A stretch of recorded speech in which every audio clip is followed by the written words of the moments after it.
Good morning, Yoni Ben Menachem, Director of IBA Radio. Thank you for joining us in Jerusalem. You're welcome. Barely a week since Annapolis. The ink's barely dried on the joint statement. And we heard over the weekend that President Mahmoud Abbas is still refusing to recognize Israel as a Jewish state. Perhaps you can give us your input into the situation as you see it. It was obvious all along, and they will never accept it. I think the President Mahmoud Abbas referred to it in his statement when he talked about the Israeli Arabs. We have more than 1 million Israeli citizens who are Palestinians who live in the state of Israel. And the Palestinians have been saying all along that this Israeli demand is a racial demand, because to exclude, if they declare or they will agree to declare that Israel is a Jewish state, they will exclude the 1 million Palestinians who are the citizens of Israel from the state of Israel, and this gives the notion that Israel wants to get rid of these Israeli Palestinian citizens and maybe to transfer them to Palestine in the future agreement, in the future arrangement that will be, and this is very worrying for both the Israeli Arabs and both for the Palestinian Authority. Officially, it's true, they identify with Israel. Officially, they say we are Israeli citizens, but of course they cannot.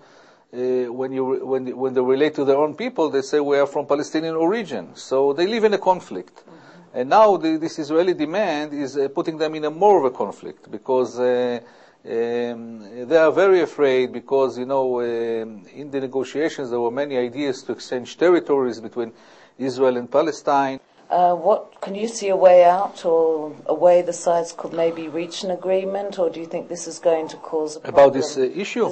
There will be no agreement about this thing. The Palestinians will never accept the idea of a Jewish state. They will never accept for it, and they are supporting actually what the Israeli Arabs are demanding, that Israel will be a state for the whole of the inhabitants of all the citizens, and not only for the Jewish citizens. Is it still too early to perhaps say that Annapolis was a photo opportunity and no more? We cannot predict the future, but it's the whole thing is the whole thing of Annapolis is how it's perceived by the parties. Okay, even if eventually it will not be a photo op, all the parties perceived it. They will not admit to it, but they perceive it as a photo op, and.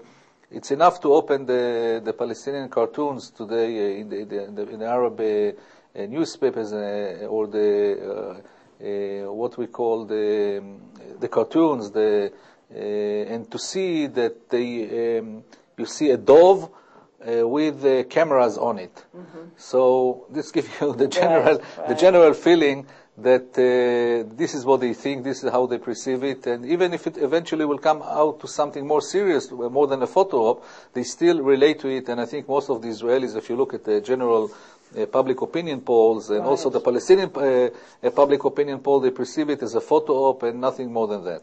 Abbas is considered to be a weak Palestinian leader, and Hamas is gaining strength. How do you read sort of the coming weeks or months? As far as I think there's no chance. I don't think there's a chance to meet the goals of the Annapolis summit, which means to finish the negotiations by the end of 2008, by the time that President Bush will finish his term. It's not possible to do it. It's a very complicated negotiations, and I think the negotiations will continue over a few months, but I don't see any real progress. On the Palestinian arena, there are a few problems concerning Abbas' ability to do something on the ground as far as the implementation of the first phase of the roadmap is concerned. Right. So I don't see, and Israel has to freeze the settlements. I don't see all these things happening. And Hamas in Gaza continue to threaten to respond to the IDF operations, especially over the weekend, in which 6 operatives were killed. And Barak, the defense minister, has constantly said that the time is approaching for a wide-scale IDF operation in Gaza. Do you think that within a matter of weeks we'll see that happening?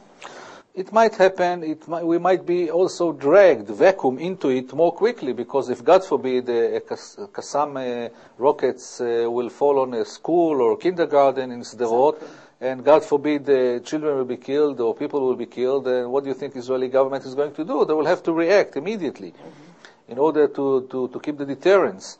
So I think eventually we cannot avoid any wide-scale military attack in Gaza. It will happen. It's only a matter of time, and the clock is ticking, and we don't know exactly when it will happen, but it will surely happen. Yoni Ben Menachem, thank you very much You're welcome. for joining us. Thank you.